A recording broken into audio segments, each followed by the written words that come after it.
Hello friends, happy sunny Monday, and we continue with, well, we jump straight to the middle of the complete works of Shakespeare, the tragedy of Julius Caesar, it says here, which suggests that Julius Caesar dies at the end, but spoilers, there's a little bit more to it than that. So set in Rome, as Titus Andronicus was, but an earlier Rome, even though everyone seems a bit more civilized. This is pre-emperors, when Rome was a republic. Well, on the cusp of emperors, which is sort of the point of the play. Festival of Lupercal, which I looked up, and it was a big bathing festival in February. Apparently February is the month of baths. Apparently that's what February means. Sorry as ever for all the motley nature of the editing. There's lots of weird cuts. But what else? Oh yes, Roman names. You might get a bit lost because I'm playing everyone. So, Caesar and Antony. They're easy to remember, although they don't say that much in this act. And then Brutus famously, Cassius less famously, and Casca. And I think if you know Caesar, Antony, Brutus, Cassius, and Casca, you'll be absolutely fine for this act. In the very first scene, we meet Flavius and Murellus, but don't worry, after scene 1, you will never see them again. We'll be using this quite a bit. The first act of Julius Caesar. Enjoy. Ta-da! Act 1, Scene 1. Enter Flavius, Murellus, and certain commoners over the stage. Hence, home, you idle creatures! Get you home! Is this a holiday? Are you not being mechanical? You ought not walk upon a labouring day without the sign of your profession. Speak! What trade art thou? Why, sir, a carpenter. Where is thy leather apron and thy rule? What dost thou with thy best apparel on? You, sir, what trade are you? Truly, sir, in respect of a fine workman, I am but, as you would say, a cobbler. What trade art thou? Answer me directly. A trade, sir, that I may hope I may use with a safe conscience, which is indeed, sir, a mender of bad souls. What trade, thou knave, thou naughty knave? What trade? Now, beseech you, sir, be not out with me, yet if you be out, sir, I can mend you. What meanst thou by that? Mend me? Thou saucy fellow. Why, sir, cobble you. Oh, thou art a cobbler, art thou? Truly, sir, all that I live by is with the all. I meddle with no tradesmen's matters, nor women's matters, but withal I am indeed sir a surgeon to old shoes. When they are in great danger, I recover them, as proper men as ever trod upon neat's leather have gone upon my handiwork. But wherefore art thou not in thy shop today? Why dost thou lead these men about the streets? Oh, truly, sir, to wear out their shoes to get myself into more work. Oh, but indeed, sir, we make holiday to see Caesar, and to rejoice in his triumph. Wherefore rejoice? What conquests brings he home? What tributaries follow him to Rome to grace in captive bonds his chariot wheels? You blocks, you stones, you worse and senseless things! Oh, you hard hearts, you cruel men of Rome! Know you not Pompey? Many a time and oft have you climbed up to walls and battlements, to towers and windows, yea, to chimney tops, your infants in your arms, and there have sat the livelong day with patient expectation to see great Pompey pass the streets of Rome, and when you saw his chariot but appear, have you not made an universal shout that Tiber trembled underneath her banks to hear the replication of your sounds made in her concave shores? And do you now put on your best attire? And do you now cull out a holiday? And do you now strew flowers in his way that comes in triumph over Pompey's blood?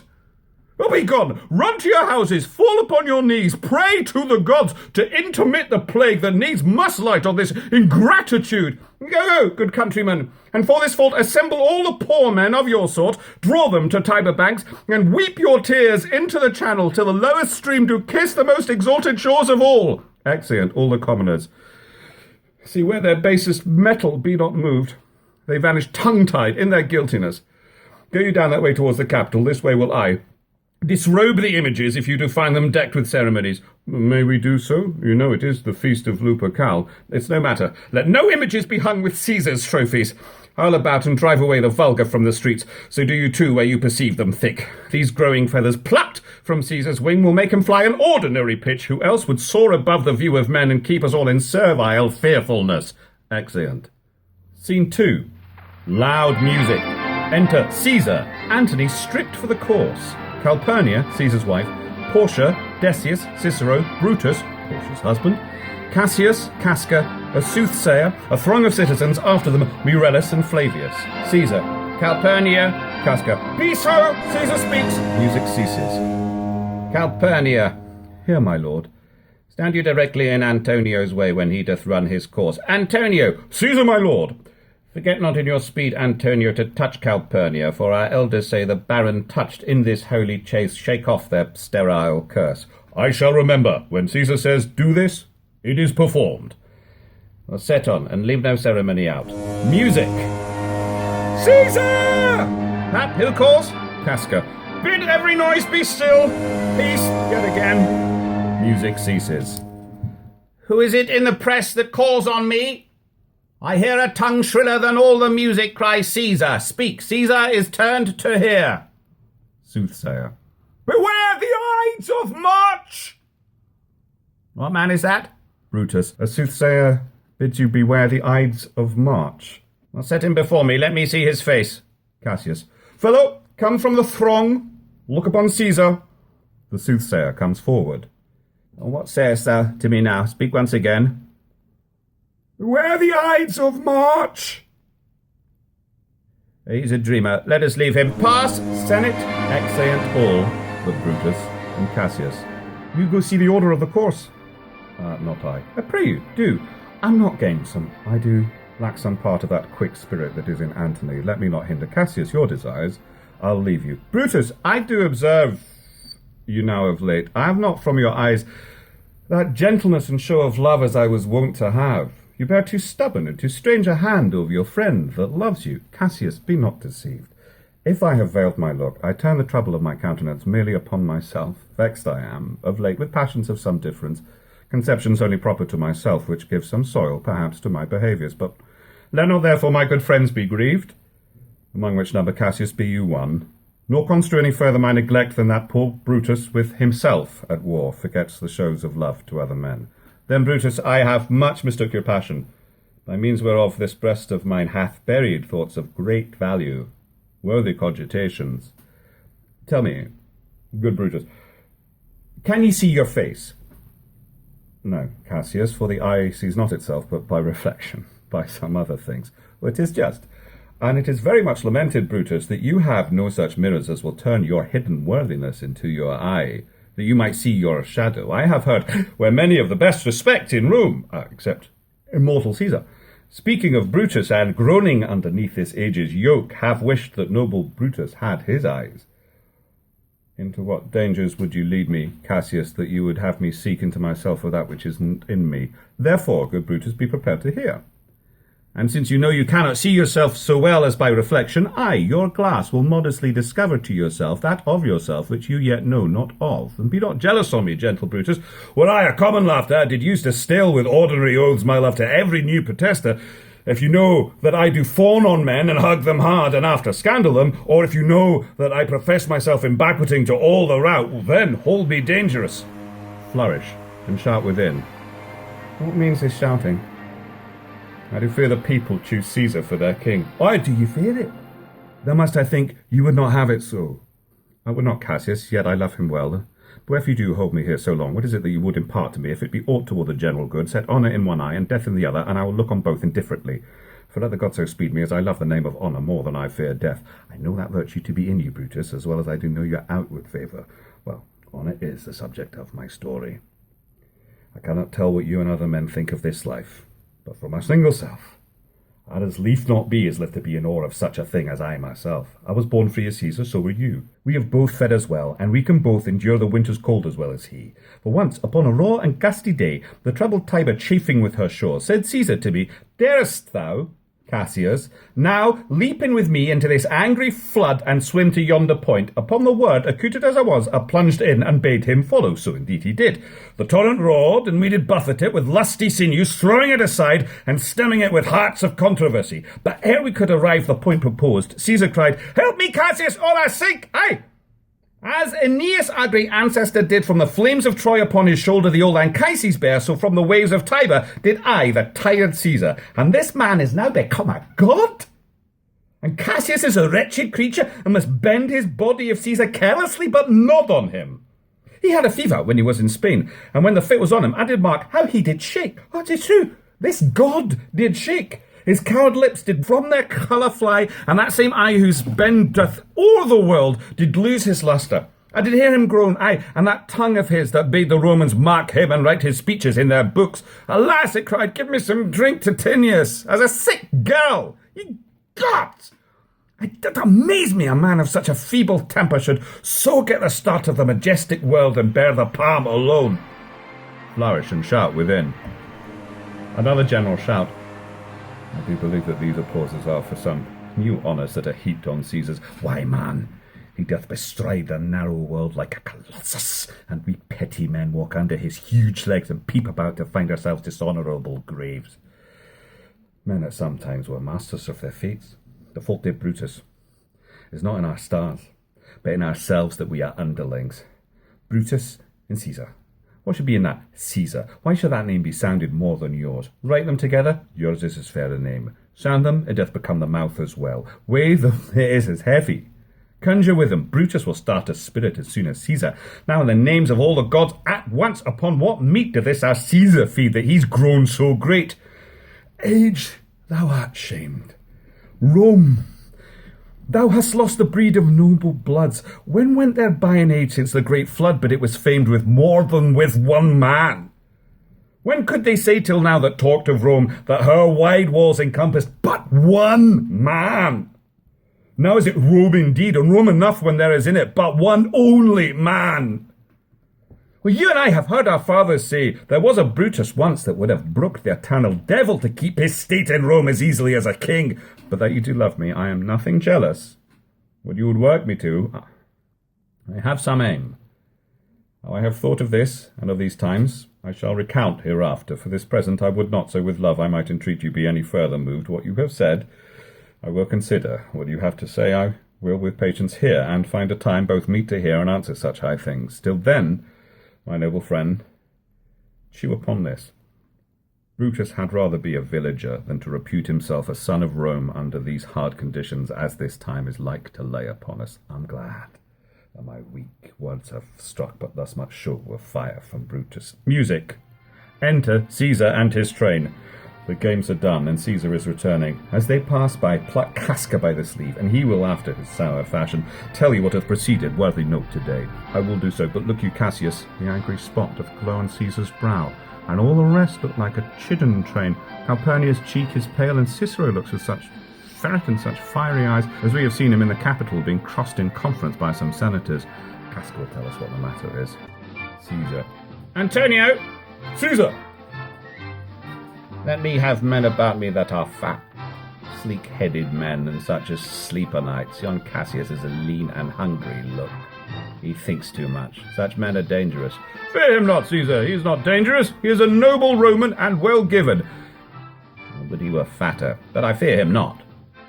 But if my name were liable to fear, I do not know the man I should avoid so soon as that spare Cassius. He reads much. He is a great observer, and he looks quite through the deeds of men. He loves no plays as thou dost, Antony. He hears no music. Seldom he smiles, and smiles in such a sort as if he mocked himself and scorned his spirit that could be moved to smile at anything. Such men as he be never at heart's ease whilst they behold a greater than themselves, and therefore are they very dangerous. I rather tell thee what is to be feared than what I fear, for always I am Caesar. Now come on my right hand, for this ear is deaf, and tell me truly what thou thinkst of him. Senate. Exeunt Caesar and his train. Brutus, Cassius, and Casca remain. You pull me by the cloak. Would you speak with me? Aye, Casca. Tell us what hath chanced today, that Caesar looks so sad. Why, you were with him, were you not? I should not then ask Casca what had chanced. Why, there was a crown offered him, and being offered him, he put it by with the back of his hand, thus, and then the people fell a shouting. What was the second noise for? Why, for that too. They shouted thrice. What was the last cry for? Why, for that too. Was the crown offered him? Thrice. Aye, marry, wast. And he put it by thrice, every time gentler than other, and at every putting by mine honest neighbours shouted. Who offered him the crown? Oh, Antony. Tell us the manner of it, gentle Casca. I can be as well be hanged as tell the manner of it. It was mere foolery. I did not mark it. I saw Mark Antony offer him a crown. It was not a crown either, just one of these coronets. And as I told you, he put it by once, but for all that, to my thinking, he would fain have had it. And then he offered it to him again, and then he put it by again, but I thinking, he was very loath to lay his fingers off it. And then he offered it the third time, he put it the third time by, and still as he refused it, the rabblemen hooted and clapped their chapped hands and threw up their sweaty nightcaps and uttered Such a deal of stinking breath because Caesar refused the crown that it had almost choked Caesar, for he swooned and fell down at it. And as for my own part, I durst not laugh for fear of opening my lips and receiving the bad air. But soft to pray you, did Caesar swoon? He fell down on the marketplace, foamed at the mouth, was speechless. 'Tis very like, he hath for falling sickness. No! Caesar hath it not! You and I and honest Casca, we have the falling sickness. Well, I don't know what you mean by that, but I'm sure Caesar fell down. If the ragtag people did not clap him and hiss him according as he pleased and displeased them, as they used to do the players in the theatre, I'm no true man. What said he when he came unto himself? Oh, no, marry, before he fell down, when he perceived the common herd was glad he refused the crown, he plucked me ope his doublet and offered them his throat to cut.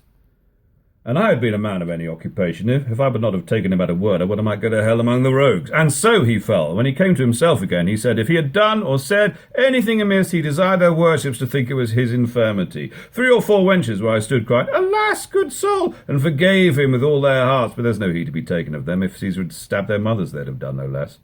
And after that, he came that sad away. Aye. Did Cicero say anything? Aye, he spoke Greek. To what effect? Nay, and I tell you that, I'll ne'er look you in the face again. But those that understood him smiled at one another and shook their heads. But for mine own part, it was Greek to me. I could tell you more news. 2. Mirellus and Flavius, for pulling scarves off Caesar's images, were put to silence. Fare you well, there was more foolery yet if I could remember it. Will you sup with me tonight, Casca? No, I'm promised forth. Will you dine with me tomorrow? Aye, if I be alive, and your mind hold, and your dinner worth the eating. Good, I will expect you. Do so. Farewell both. What a blunt fellow is this grown to be. He was quick mettle when he went to school. So is he now in execution of any bold or noble enterprise, however he puts on this tardy form. This rudeness is a source to his good wit, which gives men stomach to digest his words with better appetite. And so it is. For this time I will leave you. Tomorrow, if you please to speak with me, I will come home to you, or if you will, come home to me and I will wait for you. I will do so. Till then, think of the world. Exit Brutus. Well, Brutus, thou art noble. Yet I see thy honourable metal may be wrought from that it is disposed. Therefore it is meet that noble minds keep ever with their likes, for who's so firm that cannot be seduced? Caesar doth bear me hard, but he loves Brutus. If I were Brutus now, and he were Cassius, he should not humour me. Or will this night in several hands in at his windows throw, as if they came from several citizens, writings, all tending to the great opinion that Rome holds of his name, wherein obscurely Caesar's ambition shall be glanced at. And after this, let Caesar seat him sure, for we will shake him, or worse days endure. Scene 3. Thunder and lightning. Enter Casca at one door with his sword drawn, and Cicero at another. Good even, Casca. Brought you Caesar home? Why are you breathless? Why stare you so?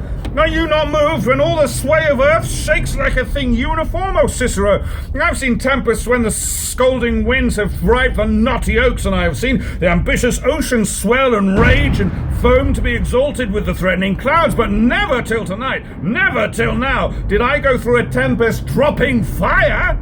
Either there is a civil strife in heaven, or else the world, too saucy with the gods, incenses them to send destruction. Why say you anything more wonderful? A common slave, you know him well by sight, held up his left hand, which did flame and burn like 20 torches joined, and in his hand, not sensible of fire, remained unscorched. Besides, I not since put up my sword against the Capitol, I met a lion who glazed upon me and went surly by without annoying me. And there were drawn upon a heap 1,000 ghastly women transformed with their fear, who swore they saw men all in fire walk up and down the streets. And yesterday the bird of night did sit even at noonday upon the marketplace, hooting and shrieking. When these prodigies do so conjointly meet, let not men say, oh, these are their reasons, they are natural, for I believe they are portentous things unto the climate that they point upon. Indeed, it is a strange disposed time, and men may construe things after their fashion, clean from the purpose of the things themselves. Comes Caesar to the Capitol tomorrow? He doth. For he did tell Antonio, send word to you, he would be there tomorrow. Well, good night then, Casca. This disturbed sky is not to walk in. Farewell, Cicero. Exit Cicero. Enter Cassius, unbraced. Who's there?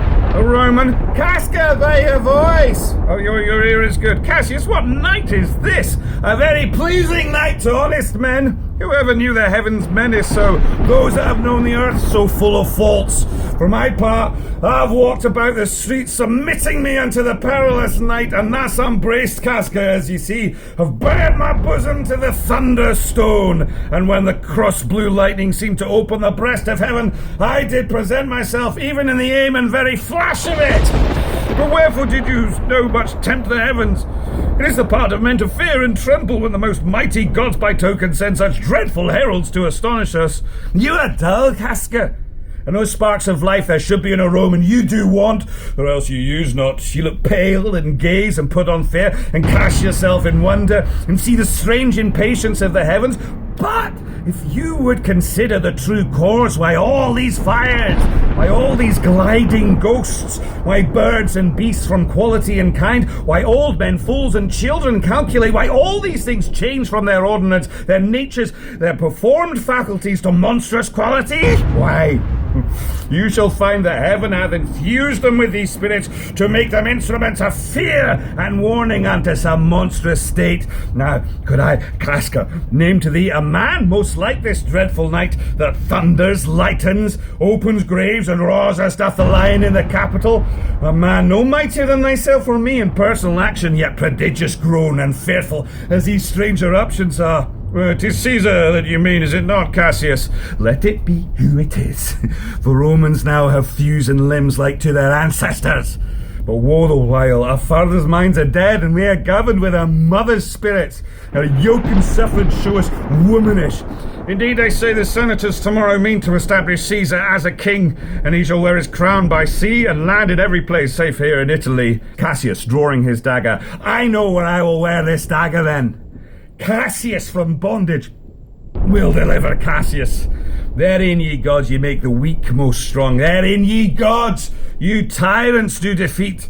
Nor stony tower nor walls of beaten brass, nor airless dungeon nor strong links of iron can be attentive to the strength of spirit. But life, being weary of these worldly bars, never lacks power to dismiss itself. If I know this, know all the world besides that part of tyranny that I do bear, I can shake off at pleasure.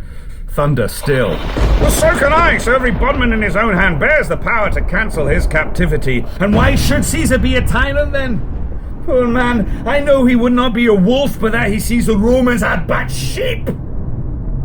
He were no lion, were not Romans hinds. Those that with haste will make a mighty fire, begin it with weak straws. What trash is Rome? What rubbish and what offal when it serves for the base matter to illuminate so vile a thing as Caesar. But, oh, grief. Oh, where hast thou led me? I perhaps speak this before a willing bondsman. Oh, then I know my answer must be made. But I'm armed, and dangers are to me indifferent. You speak to Casca and to such a man that is no flaring telltale. Hold my hand. Be factious for redress of all these griefs, and I will set this foot of mine as far as who goes farthest. They join hands. There's a bargain made. Now know you, Casca, I've moved already some certain of the noblest minded Romans to undergo with me an enterprise of honourable, dangerous consequence.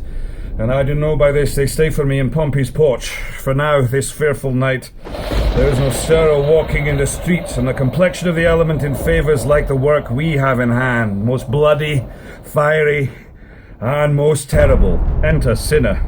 Stand close a while, for here comes one in haste. That is Cinna. I do know him by his gait. He's a friend. Cinna, where haste you so? To find out you. Who's that?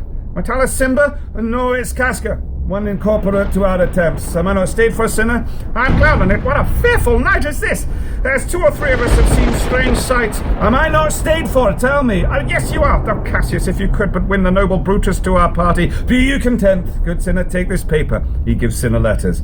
And look ye laid in the praetor's chair where Brutus may but find it, and throw this in at his window. Set this up with wax upon old Brutus' statue. All this done, repair to Pompey's porch where you shall find us. As Decius Brutus and Trebonius there, all but Metellus Simba, and he's gone to seek you out at your house. Well, I will hie, and so bestow these papers as you bade me. That done, repair to Pompey's theatre. Exit Cinna. Come, Casca! You and I will yet ere day see Brutus at his house. 3 parts of him is ours already, and the man entire upon our next encounter yields him ours. Oh, he sits high in all the people's hearts, and that which would appear offence in us, his countenance, like richest alchemy, will change to virtue and to worthiness. Him and his worth, and our great need of him you have right well conceited. Let us go, for it is after midnight, and ere day we will awake him and be sure of him. Excellent. And that is the first act of Julius Caesar. The first act of Titus Andronicus, last week's play, I will put up there, also set in Rome. And Act 2, when I've done, will go there. Other way round, sorry, Titus there, Act 2 up there. Thank you for watching. There's a tip jar below. Leave any comments. I hope you're all doing tremendously. Bye-bye.